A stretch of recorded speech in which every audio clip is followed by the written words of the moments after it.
जो एक्सपेक्टेशन है कि पीओके लेना है, ये तो देश की पार्लियामेंट में भी है, 1994 में रेजोल्यूशन पास हुआ था। तो ये कहना कि पीओके भारत को लेना है, ये तो कोई गलत बात नहीं है, ये तो एक बात है जो है, पार्लियामेंट में है तो फिर सबके लिए है। लेकिन इशू ये है कि ये वाली जो लड़ाई थी, इसमें जो प्यूनिटिव एक्शंस लिए गए, जो डिस्प्रोपोर्शनेट और विजिबल एक्शन लिए गए, उनका एक खास मकसद था।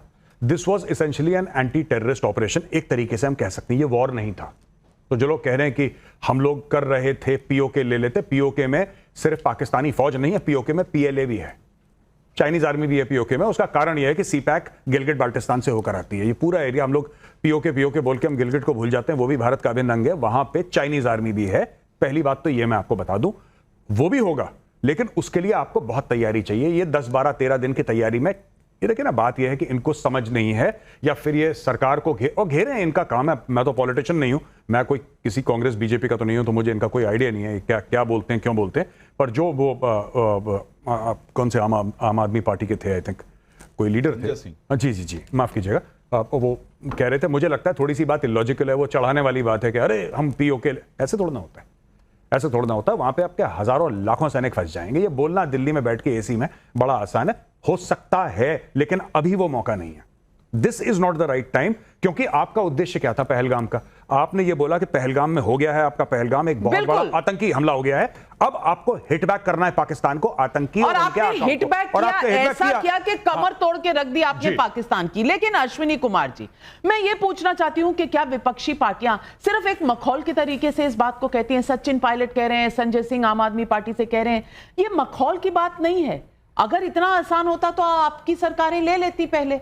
लेकिन इस वक्त जब पाकिस्तान को नीचे दिखाया गया है, ये सवाल उठा के कहीं आप जो डिफेंस फोर्सेस की अचीवमेंट है उसको कम नहीं हाँक रहे?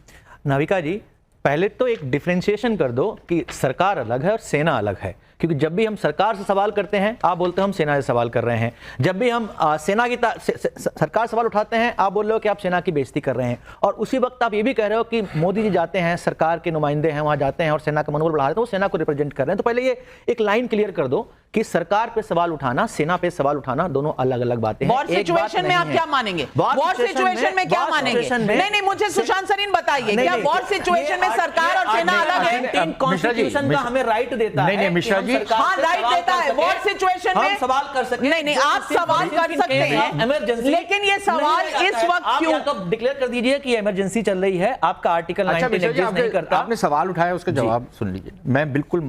मैं तो यहां तक आपसे डिसएग्री भी करता हूं। सिर्फ सरकार से ही नहीं सवाल पूछे जा सकते, सेना से भी पूछे जाने चाहिए। भारत एक डेमोक्रेसी है। डेमोक्रेसी हम पाकिस्तान नहीं है जहां पर सेना से कोई सवाल नहीं पूछता। बिल्कुल सेना की भी जवाबदेही है, लेकिन सरकार और सेना को आप अलग भी मत करिए। सेना से आप डायरेक्टली नहीं पूछ सकते क्योंकि हमारी कुछ मर्यादाएं हैं। आप सरकार से, सेना के ऊपर भी आप सवाल उठा सकते हैं कि सेना की तैयारी थी, कितनी और होनी चाहिए। सिर्फ आलोचना करने के लिए मत पूछिए सवाल, सेना की बेहतरी के लिए भी आप पूछ सकते हैं। अनफॉर्चुनेटली यहां पर अक्सर जो सवाल पूछे जाते हैं आलोचना के लिए नहीं सरीन, ये गलत इल्जाम है। आगे भी बढ़ना है, एक सवाल नहीं है, चैप्टर कई हैं। ऑपरेशन सिंदूर में पाकिस्तान पर भारत के एक्शन की सबसे बड़ी बाधा चीन और तुर्की बने, इसलिए भारत में दोनों देशों के खिलाफ बहुत गुस्सा है। तो क्या ऑपरेशन सिंदूर के नेक्स्ट चैप्टर में चीन तुर्की से आर पार होगा? पहला